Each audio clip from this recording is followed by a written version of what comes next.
I have a video channel called The Process, and in it I record songs and then I turn the songs into music videos, and I basically use it as a way to explore the creative process, essentially. And as I've been making it, I've kept coming up against, I suppose, my philosophical beliefs. And I've thought, okay, I can either get into this now and then get into this in every single video, or I can actually just, on this channel, just do some videos that kind of explain my basic philosophical theories of art, I suppose. Which sounds very pretentious, and is. But yeah, it makes sense to just explain them once. So that's what these videos are for, and this is the first one. And I thought I'd start with like who I am and what it is that I'm trying to do. Let's start with my name. My name is James Bell, except that it isn't. It's actually a stage name that I've had since my mid-20s. My real name is James Baldwin.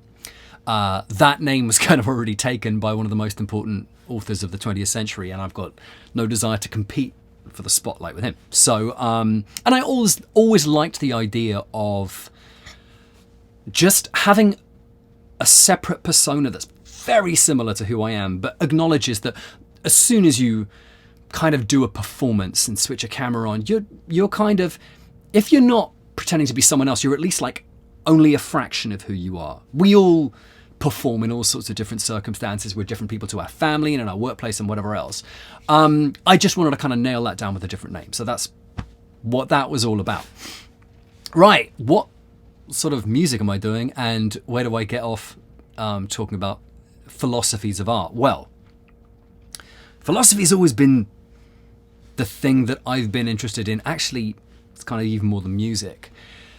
Going way back, when I was a teenager, I'm actually going to start by saying I come from a very privileged background. Not enough people who come from privileged backgrounds say this, but I did. In fact, I'm going to do a whole other video about that.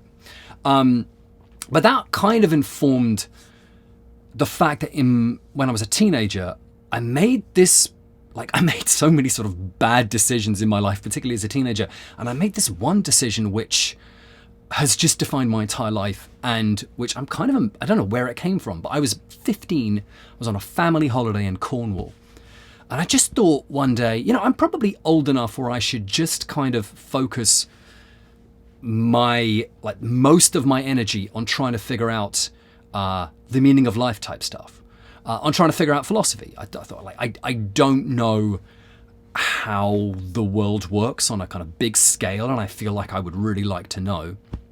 So that was what I put all my energy into, and I went down the rabbit hole far. I started out with okay, Christianity, I guess. I mean, that's what I was taught in school, and so learnt about theology, and I was like, okay, fair enough. I studied philosophy at school. This was kind of philosophers like Jeremy Bentham, Immanuel Kant, the Greeks, the Germans, and whilst it was interesting, it wasn't the kind of areas that I was interested in. Then I started to get interested in Eastern religions, a very kind of slightly stereotypical for my background, but I did, and went into that very kind of hard. As I kind of reminisce on this now, I very much got into the Western idea of Buddhism without maybe really getting under the skin of it, but got fascinated by it to the extent where increasingly through school, through college, and then into my early 20s, I basically kind of became a hermit. I became more and more interested in kind of researching my own, they say now, doing my own research.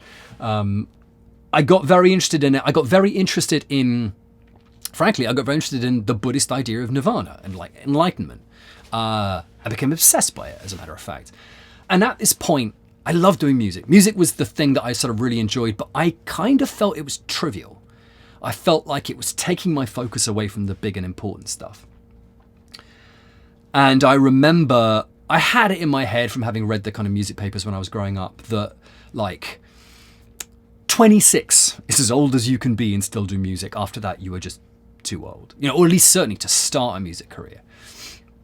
So I kind of had this sense of, if I ever wanted to do music and wanted to do it as a career, the moment is passing. And then 26 came and went, and I was like, okay, well, I guess that's not going to happen. I actually, when I was 22, was in a band that sort of competed in a Radio 1 music festival, and quite quickly I felt like this is not for me. I am not interested in the local indie scene. Oxford's got a very kind of thriving indie scene. Just didn't appeal to me. The whole kind of record company train just didn't appeal to me. Yeah, so as I say, 26 came by, and I was like, okay, I guess I'm never going to be a musician. I also realized I was so obsessed with this idea of trying to kind of figure out enlightenment that I was miserable. I was, excuse me, I was really sliding into depression. I was not doing all the basic things you need to do for mental health. I was like staying in one room. I wasn't really going out. I didn't really have any social contact, didn't have a social network. I was kind of eking out a living being a guitar teacher. And after a while I was like, this is just not working. And it's not worth me pursuing this goal if it's going to make me miserable so I've been doing it for like 10 or 12 years by that point. And I was just like, I feel like this is a dead end. I've got a ton to say about the sort of philosophy that I felt like I put together after that, but that's for another video. At this point, I sort of thought, okay, let's stop kind of getting detached from the world, and let's assume I'm like in the world. How can I make the best of it? If I was just going to be happy now with what's around me, how would I go about it? And it occurred to me that for me, what I needed was essentially kind of a list of possessions. You need like a roof over your head, you need kind of physical health, mental health, just a bunch of these things. I've actually got that list still stuck on the wall around the corner, and I still kind of follow it. And then with that list in place, I came to the conclusion happiness comes from kind of exploring the world, just exploring generally. And as I've got older, that's actually moved more specifically from exploring to making. I mean, getting those possessions was a challenge in itself, but beyond that, it was a case of like, how do you explore the world? You can travel the world, you can do whatever. And after a while, I thought, well, I did always love music. If I was just to kind of explore the world and try and make sense of it through music, if I just spent most of my time writing music, specifically but not exclusively songs, I think that would do me. I think that's a good life. I think that would be enough for me. And so that is essentially what I've done. I've had day jobs. Again, like I could have tried to make it my job. And up to fairly recently, I just never seemed like something that appealed to me. So I came to the conclusion that the thing I wanted to do was music. This is kind of, as I've got older, I've also kind of realized kind of social responsibility to your community and society and everything else is becoming a more and more important thing. So that's not a part of it. But like for me time, for the stuff that kind of sustains and nourishes me, I suppose, music is the thing. And I realized actually that music was just a better way of doing philosophy for me.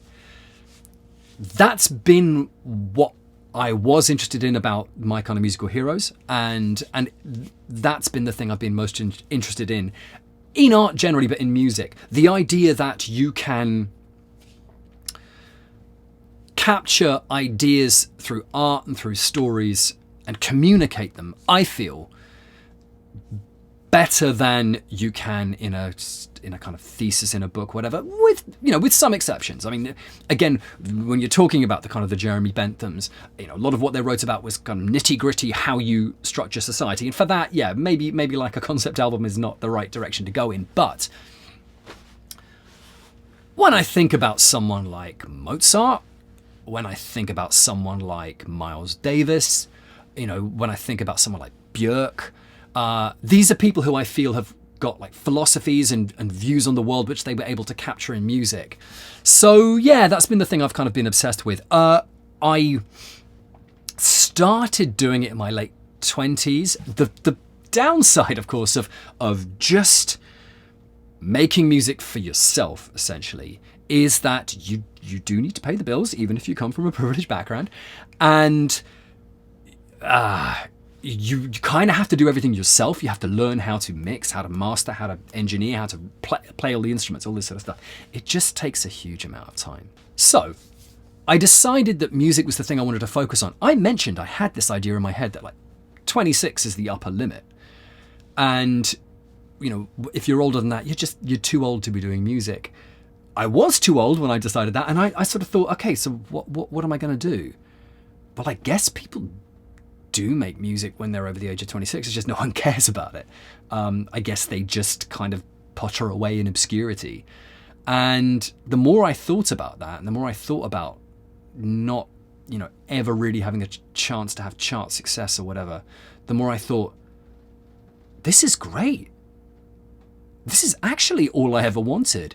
And that was a really defining thing for me. I was like, oh, I don't think I could have been a young musician. That just didn't chime with me. But I can be an old musician, and I can, I'll be happy to have my age be a limit to me being the kind of musician I never really wanted to be. I don't have a desire to compete for, you know, attention and chart success and whatever. I feel like there are some people that can do that and still focus on doing great music. I wouldn't be able to. I'd find it too distracting, too stressful, too intimidating and scary, quite frankly. I'm just not built for that. I'm not built for the kind of people with the billions of Spotify streams who are, like, I feel like flying above the stratosphere. They're made of something tougher than I am, you know. I'm quite happy trying to get my little biplane off the ground. So, yeah, so being an old musician has been a core part of my identity, I suppose, and that's why folk music.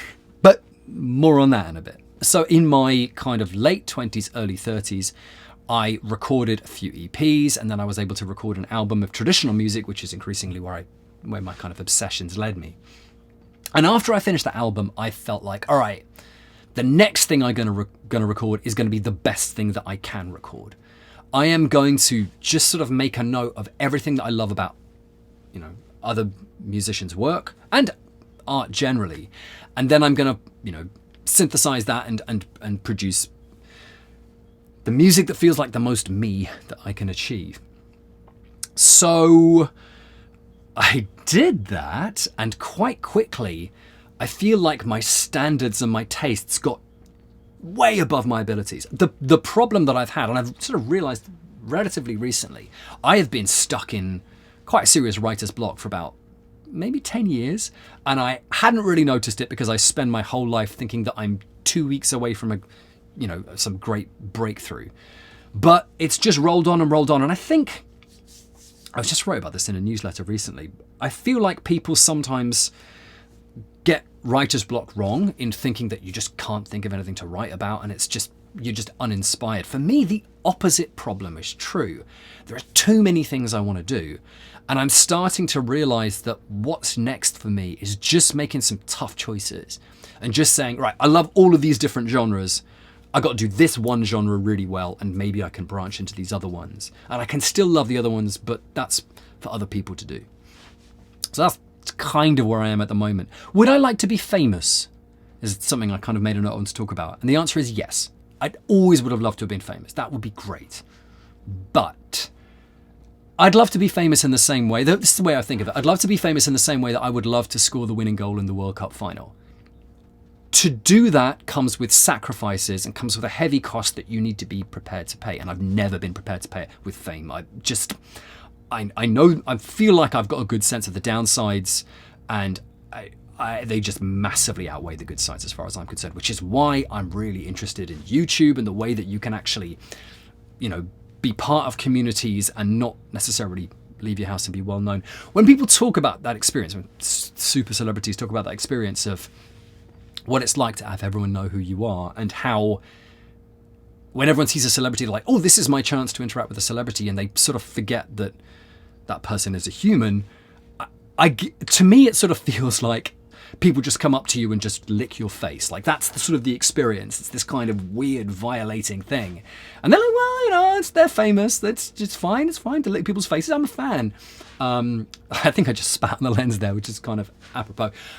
So, yeah, like the idea, but never enough to actually lean towards it.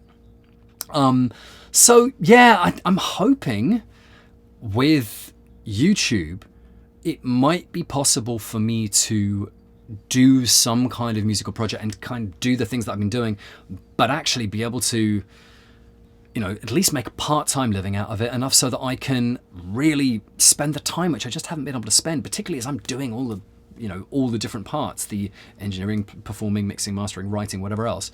It just would be great to be able to spend more time doing it. So that's the plan. If you're interested in hearing the music, it's not on Spotify. There's some of the kind of deeper cuts on SoundCloud, but I'm really going in on YouTube. I'm just putting them on YouTube. For me, it just makes sense to just concentrate on one platform, at least to begin with, and try and figure that out. So that's what I'm doing. I think that's pretty much everything. I'll wind up and stop babbling about this and then think about the next video and babble about that.